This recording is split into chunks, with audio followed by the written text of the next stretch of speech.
Okay, this is your chapter of AMO2, Equations and Inequalities. Okay, so let's take a look at the first portion first. Okay, the equations here, we're talking about your simultaneous equations. Okay, and in this case, we're talking about non-linear simultaneous equations, which means your x power and y power are no longer just power 1. Okay, they could be power 2. Okay, so before we go into an example of how we solve such simultaneous equations, let's take a look at some skills that we make use of to help make our working easier. Okay, so first you have minus y minus x bracket square. How did it change from this form to this? Okay, essentially what happened was, okay, we factorize out a minus 1 from the minus y minus x. So when I factorize out minus 1, both become positive. Okay, it becomes positive y, positive x. Okay, but the square still applies to both terms in the bracket. Okay, I'm still working within the square itself. Okay, so when I have minus 1 square, okay, minus 1 square just becomes positive 1, right? Minus 1 times minus 1. Okay, and I'm only left with y plus x squared. Okay, that is how you achieve this. Okay, from this step to this step. Essentially, you factorize out the minus 1 and then you apply a square to the minus 1. That's why it becomes positive. Okay, same thing for this scenario here. Okay, they took out a minus 1 from both terms. Okay, the second skill, okay, when you have minus y plus x bracket square, okay, to make our lives easier, okay, so that I don't have to deal with the negative for the y, okay, all we did was to flip the terms, okay, from minus y plus x. Okay, it is the same thing as x plus y. I just brought the x minus y. I just brought the x in front and the y behind. Okay, then from there, okay, essentially this is your a minus b squared. Okay, then from there, you can apply your expansion rule. Okay, so your a plus b square, your a minus b square. Okay, from there, just use the expansion rule. Okay, these are the things that y'all can do during in your working itself to make your lives easier.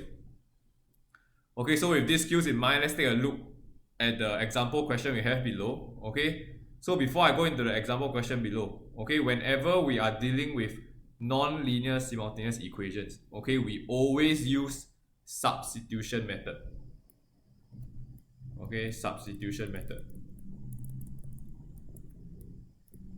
Okay, never ever will you use elimination method in a non-linear simultaneous equation.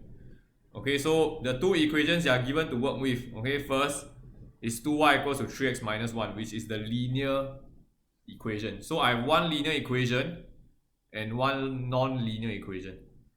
Okay, so obviously if I were to use the substitution method, okay, it will be easier to work from the linear equation itself. Okay, so they made y, or they represented y in terms of x. Okay, and then this is your equation 1. Okay, equation 2, just leave it as it is. So you sub 1 into 2. Okay, so replace all your y with 3x minus 1 over 2, which is what you have here. Okay, square, so expand the numerator, expand the denominator. Okay, 3x minus 1 bracket square. Okay, so just use your a minus b square. Okay, you end up with this expression here. Okay, now when you look at your equation, okay, both of the sides have a fraction. Okay, so get rid of the fraction by multiplying both sides by 4. Okay, but when you multiply all your terms by 4, okay, put a star here, please make sure you go and multiply 4 throughout for the other terms outside as well. So the 4x squared becomes 16x squared as well. Okay, not just to these two brackets here. And then because the denominator here is 2, when you multiply by 4, I will still have a multiply by 2 here. Okay, all these are the small things that you need to take note. After that, what you do is just expand and simplify and bring all your terms to one side. Okay, which is what you have in your notes. So from there, you have a quadratic equation. Okay, so whenever you have a quadratic equation, always key this into your calculator first. Okay, use your quadratic solver in your calculator. if you can get rational numbers, which means you will be able to express them in this nicely factorized form. If you cannot, okay, use your quadratic equation, which is your x equals to minus b plus minus square root b squared minus 4ac over 2a. Okay, so once you have solved for your two values of x, just sub your two values of x back into equation 1 to find your two values of y. Okay, then if the question requires for coordinates, okay, or in coordinate form, please put them in coordinate form like what you have here. Okay, that's it for your non-linear simultaneous equation. Essentially, it's the same as what we have always been doing, okay, with linear equations, just that now it just becomes a bit more tedious and complicated because you have square powers. Okay, so let's just take a look at one example here. Okay, example 2.18. Okay, so you have a box with a note here. Okay, so whenever you see these three scenarios or situations, you use your simultaneous equations. Okay, when you have a point of intersection, okay, when two lines meet, which means when two lines meet, okay, you have two equations to work with, then you use your simultaneous equation. Okay, range of values in discriminant, this one is something we'll cover later. Okay, so let's take a look at this first example first, just to go through an example of how we do it. Okay, so the two, you're asked to find the coordinates. Okay, so which means later after you have your solutions, you need to put in the form of coordinates. Okay, the points of intersection of this equation as well as this equation. Okay, so first things first. Okay, you need to make y in terms of x or x in terms of y from the linear equation first. Okay, so what I'm going to do first is let's work with the linear equation. Okay, so I have 2x plus 3y equals to 2.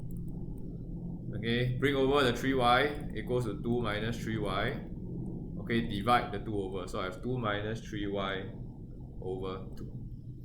Okay, this will be my equation 1. Okay, the second one. Okay, now you have 2 over x and 3 over y equals to 13. So what you can do, if this is a very complicated form, right, because now it's in terms of fractions, let's try and get rid of the fractions, which means I will multiply the left hand side by xy and the right hand side by xy. So when you do that, you will end up with 2y plus 3x equals to 13xy.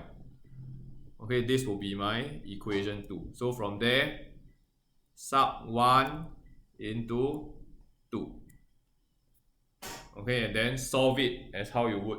And then lastly, just represent your terms in coordinates. Okay, so this one, I'll leave it to you all to try out and solve. Okay, essentially the key portion that I wanted to go through with you all is this first portion here.